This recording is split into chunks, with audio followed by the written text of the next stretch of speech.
Welcome back. It is Eric Arnold here in the Sports Barn. This is the Sports Barn.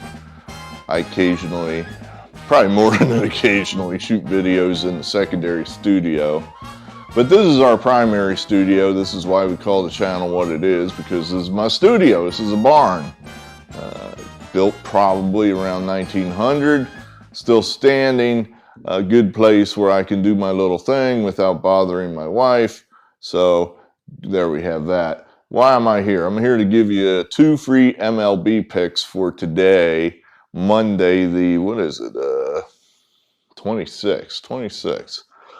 This is our recap video. Mondays we always kind of have a recap video. I don't think we had one last week because of the All-Star break, but we just kind of catch up with our year-to-date record. Also, then I want to catch you up with our guest handicapper who puts his picks in the comments, Pittsburgh Louie, our faithful Pittsburgh Louie, who has given us a year's worth, well, season's worth so far of picks, and he's been excellent. Well, what the hell, guests first, right? We'll put his picks up here now. There we have him. He's been on a cold streak, and his numbers, I keep track of the numbers he posts, which, best as I can figure out, these are picks that have hit the internet, that he's got on the internet. Now, he sometimes sends me picks that, you know, don't hit the internet, and I don't count those. But, you know, rate of return, 5%. That's about 55% on your invest, you know, in a traditional 11 to 10 sport like basketball or football. 20 units to the good.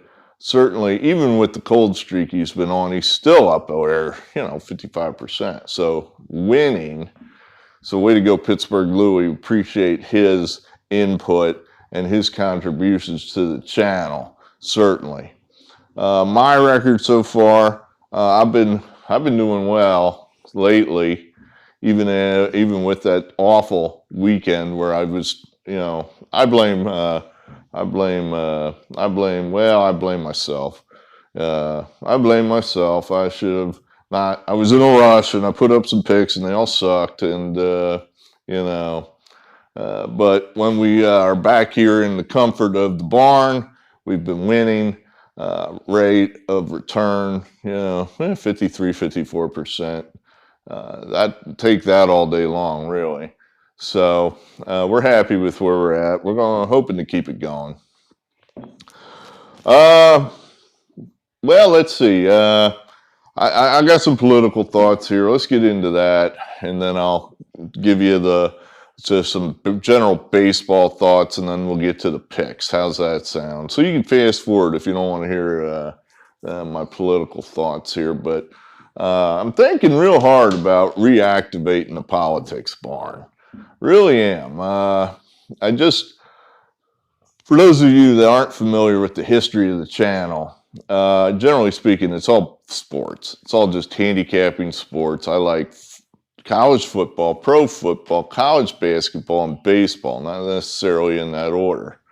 So, you know, we were kind of knocked into a cocked hat there in the March of 2020 by the pandemic. So that just knocked us off our sports axis. And gradually we've been getting it back. But right around the election time, you know, I shot a couple videos where the basis of it was just basically me taking a story that was incredibly important. You know, I think there were a couple of them, but I think most of them centered around Hunter Biden's laptop and reporting that story, which was being totally censored by the media. And, you know, it generated, I haven't checked that video in several months, but that video last time I looked had over 11,000 views, which is, you know, like 500 times my normal amount of views. Just because no one knew about it. It was insane. And I still feel, I know this is going on in this country. There is rampant censorship going on in this country, that there are important stories going on out there Things are happening out there, and you don't know anything about it. You don't know anything about it because you simply go to CNN or your local news to get your information, and you have no idea some of the real things that are going on out there. So I'm tempted to restart that channel. Just I feel like one of my favorite channels on YouTube is called Awaken with JP, and it's run by a fellow named JP Sears. He's a long-haired, he's a long-haired hippie. Well, he's a long-haired white fella, but as he said one time, he said, you know, when my grandson asks me, Papa, what did you do when our rights were being taken away? He said, I sure as hell don't want to tell him nothing. And I feel the same way. Yeah, this is a moment right now. We're living in a moment where we are losing our rights. It's happening. And if you think, oh, well, this is all just temporary, is it? Is it really? You know, I hope you're right. I hope you're right. And I hope it is all temporary. And maybe I'm just a panicky idiot. But what if I'm right? And, you know, this is as good as it gets. And next week will be worse. And the week after that will be worse than that. And in 3 years, you'll be living in a cell somewhere asking the guard, could you put on the football game for me, please? You know, in between shifts at the salt mine. So I hope you're right and I'm wrong. I don't think you are. I think I'm right and you're wrong. This is a moment where we are losing our rights. And unless we stand up, like a lot of people are, you know, people going to school board meetings and saying, I'm not a racist. The hell with that. You know, people, I argued in one of the last videos that I didn't think the vaccinated, or I should say the unvaccinated people who are about to be discriminated heavily against could organize, or there was enough of them to make enough noise. Well, you know, this is part of the censorship. Over the weekend, Saturday, millions, I'm going to say, millions of these people got together in Europe, Australia, England, Ireland, and they all demonstrated saying, we don't want your damn health passports. Several 100,000. I'm going to guess over 1 million total.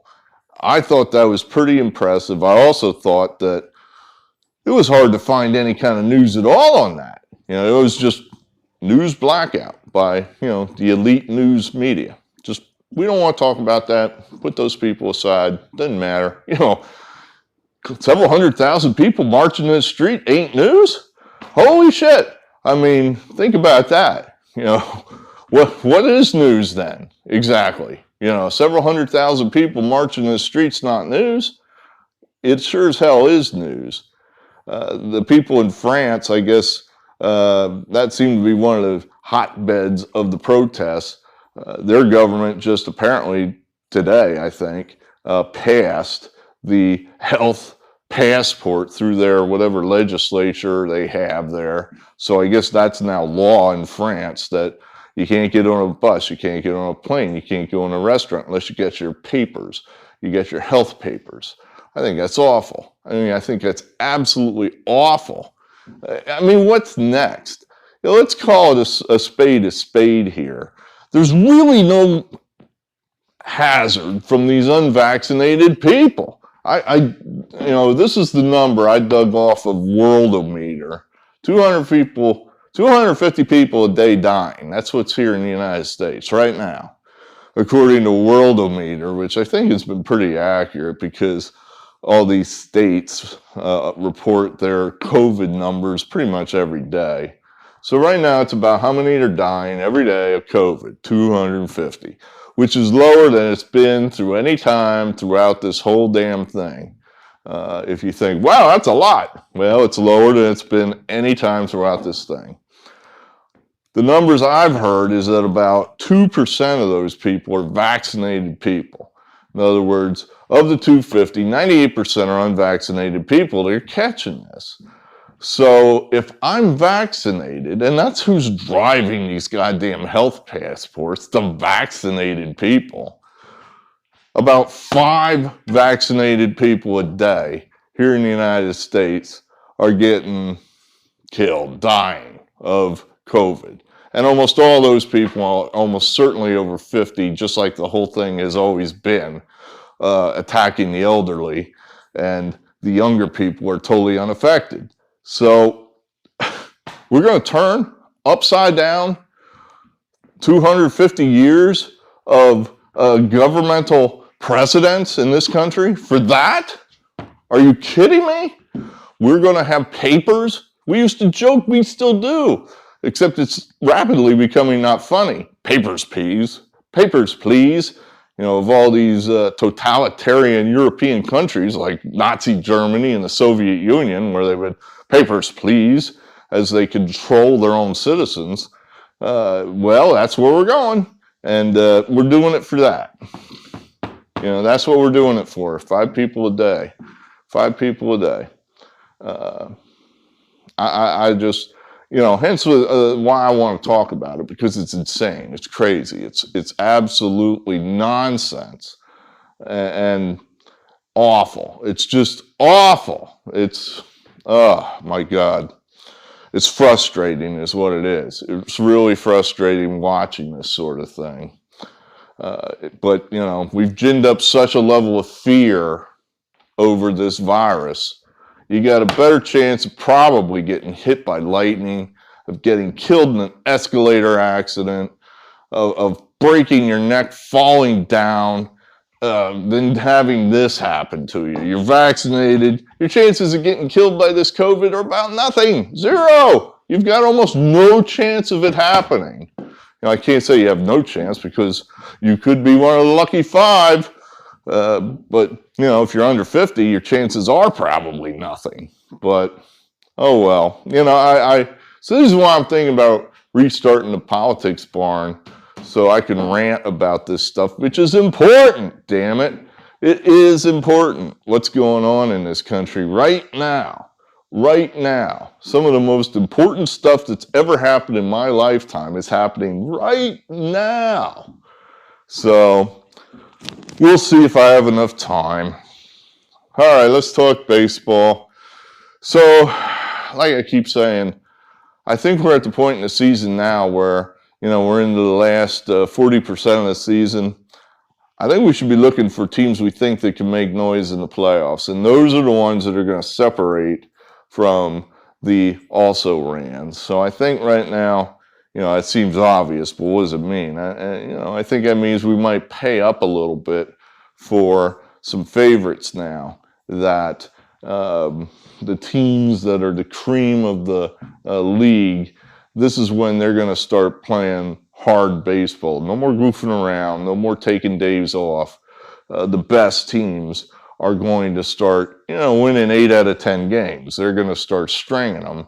And then probably around Labor Day, they might take a look around, see where they're at in the standings, and then perhaps take their foot off the gas accordingly if they think they're clear, and coast on in, you know, then start thinking about the playoffs. But for now, you know, now through August, I would expect all the best teams are going to be playing their best ball, which is probably going to be more than anybody can handle. So yeah, I think we might be playing some pretty big favorites here for the next 5-6 weeks.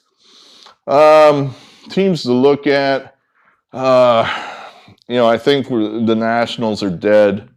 We said that yesterday, won with them, or won playing against them yesterday. I'm just running through the divisions in my head here. The Mets just keep taking injuries, but the rest of the division is so pathetic that I just don't know if anyone's going to catch them. You know, it's the Braves, I still think, are a deep enough organization that they might be able to make a run at the Mets. The Braves have chewed money this year like nobody's business. They have been a big money loser all year long. And the Mets have been a money winner, because people just can't believe the Mets just keep winning with all the injuries they've got. That's a tough one. I don't know how we'll play that one. I think we might actually start looking to play against the Brewers at some point, because I think they're just going to be so far clear of their competition in the Central.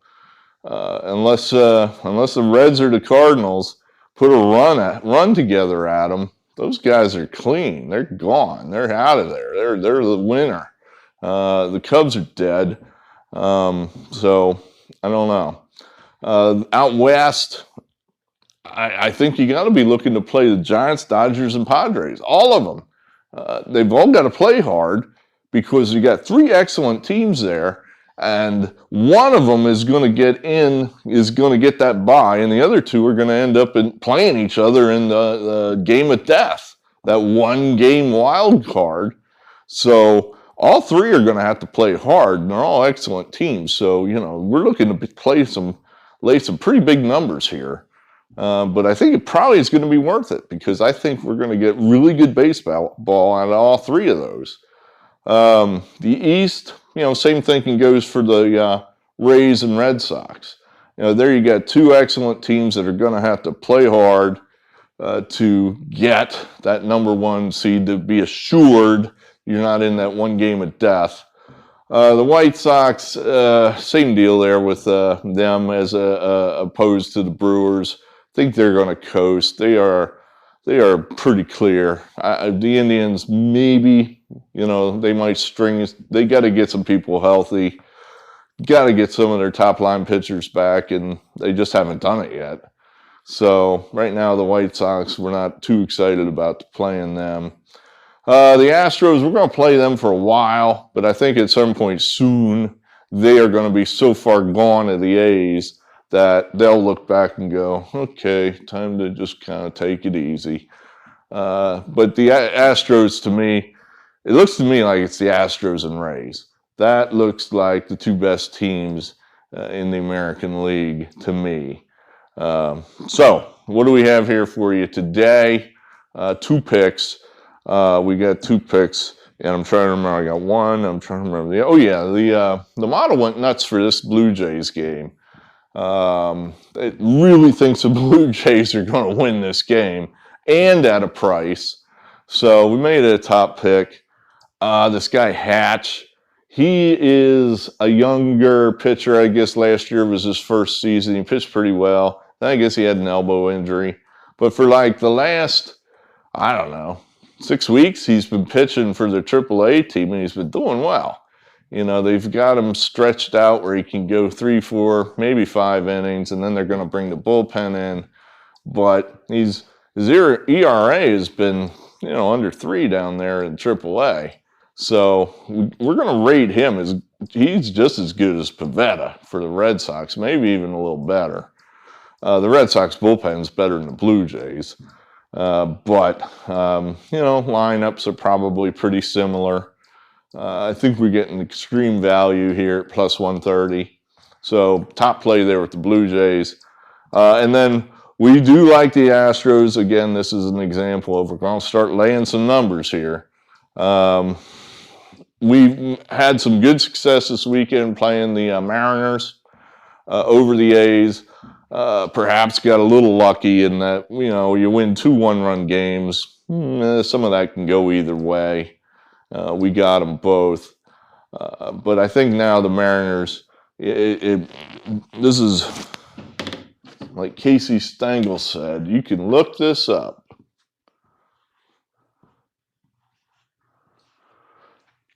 (48-26). 48 wins, 26 losses. That's the Astros record in Seattle since 2004. 48 wins, 26 losses. It's like having another home away from home for these guys. So, the Mariners, they beat the A's, and they were excited. I watched the end of that game because I had picked it, and, J.P. Crawford catches the pop-up to end the game, and man, he's yelling and That's game, 100 out of 162 games scheduled there, dude. You're pretty excited, one game. So I'm thinking the Mariners are really feeling good about themselves, too good. Now here comes the best team in the league, and which has had their number in their stadium. And I just think that the Astros are going to do what they do, and they're going to hammer these guys tonight. The Astros, if they score, Seattle can't score. So, if the Astros get out 6, hang a 6 up there, that's it, game over. So that's kind of what we're hoping, that the Astros put some crooked numbers up early and the Mariners just go away. But I think the Mariners pitcher he's a real young guy. I think he pitched once so far this year. If you can believe this, he pitched 5 innings at Coors Field and didn't give up a hit. I'm not sure what to make of that. I guess where I'm at with that is, all right, you do that again. I'm not buying it. Do that again. I don't believe it. So we're going to lay the big number there with the Astros. And those are our 2 picks. Blue Jays up top, follow it up with the Astros. Thanks for being here. We appreciate the baseball viewers that we have. We are going to be getting into some football. It is going to, like I said, I believe football will be the thing that people want to talk about. So that's probably where we're going to focus our energy. Although I have mixed emotions with that, in that, we are winning in baseball. We are picking some winners here in baseball. So, I hesitate to jump into a sport where, we are a little inexperienced and maybe haven't set up quite a history like we have with the 2021 baseball season. So I'm like, anyway. That'll be in a few weeks. We don't have to worry about that today. So thanks. Appreciate you. We'll talk later. Eric Arnold, out.